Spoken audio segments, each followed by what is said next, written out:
प्यारे बच्चों नमस्कार। आज हम हिंदी विषय के अंतर्गत कक्षा 9वीं वर्कशीट संख्या 33 की चर्चा करेंगे। दिनांक 18/9/2020। बच्चों आज का विषय है अलंकार। अलंकार वैसे संस्कृत साहित्य से ही अलंकारों पर चर्चा चलती आई है और संस्कृत से ही ये हिंदी में लिया गया है।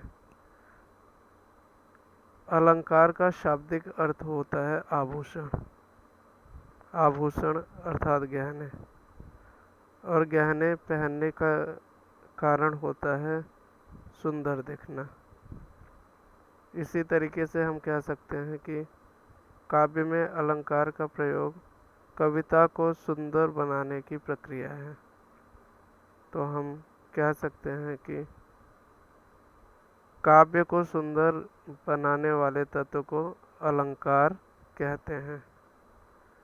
अलंकार के मुख्य रूप से दो भेद होते हैं, लेकिन आधुनिक काल में अलंकार के 3 भेदों को स्वीकार किया गया है।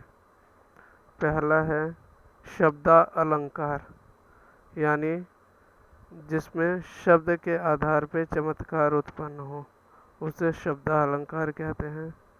दूसरा अर्थालंकार, यानी अर्थ पे आधारित। कविता को पढ़ने के बाद जब अर्थ स्पष्ट होता है और उस अर्थ से काव्य की सुंदरता का पता चलता है, तो उसे अर्थालंकार कहते हैं। शब्दालंकार के अंतर्गत मुख्य रूप से 3 अलंकार आते हैं। आज हम शब्दालंकार के 3 अलंकारों पर चर्चा करेंगे। शब्दालंकार के अंतर्गत जो आपका विषय है, उसमें सबसे पहला अलंकार है अनुप्रास। अनुप्रास शब्द अनु तथा प्रास 2 शब्दों के योग से बना है। अनु का अर्थ है बाद में तथा प्रास का अर्थ है निकट रखना, अर्थात किसी वर्ण को बार बार एक के बाद एक रखना। जहाँ स्वर के समानता के बिना ही वर्णों की बार बार आवृत्ति होती है, वहाँ अनुप्रास अलंकार कहते हैं।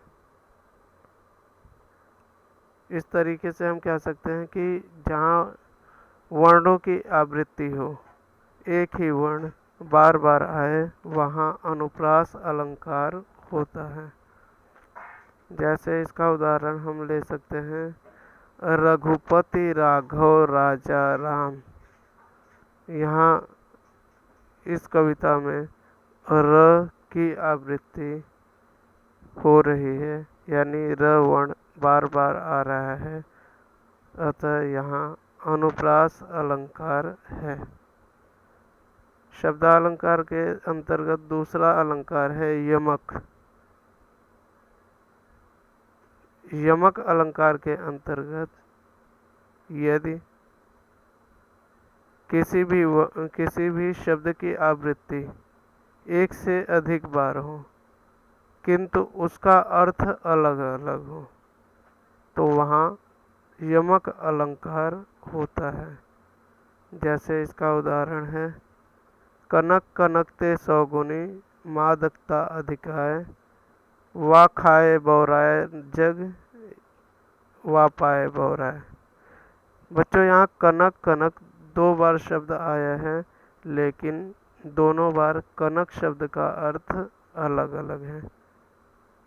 एक जगह कनक का अर्थ है सोना, यानी जिससे आभूषण बनता है।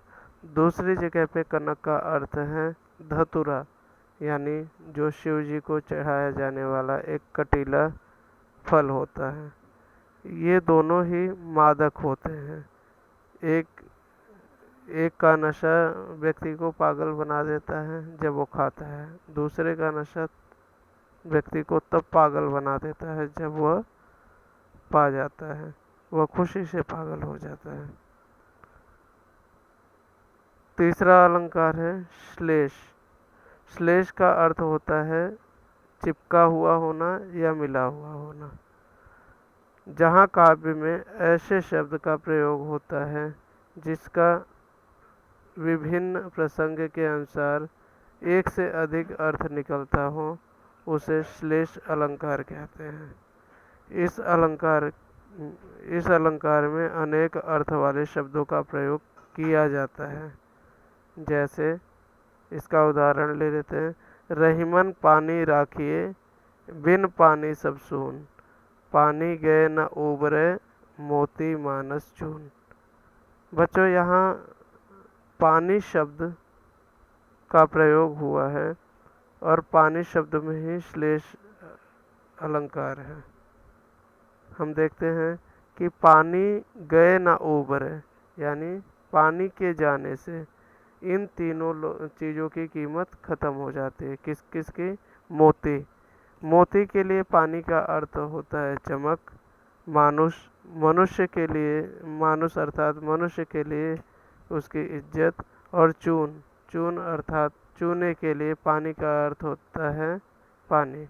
यहाँ इन तीनों के लिए पानी का अलग अलग प्रसंग में अलग अलग अर्थ लिया गया है, अतः यहाँ पे श्लेष अलंकार है।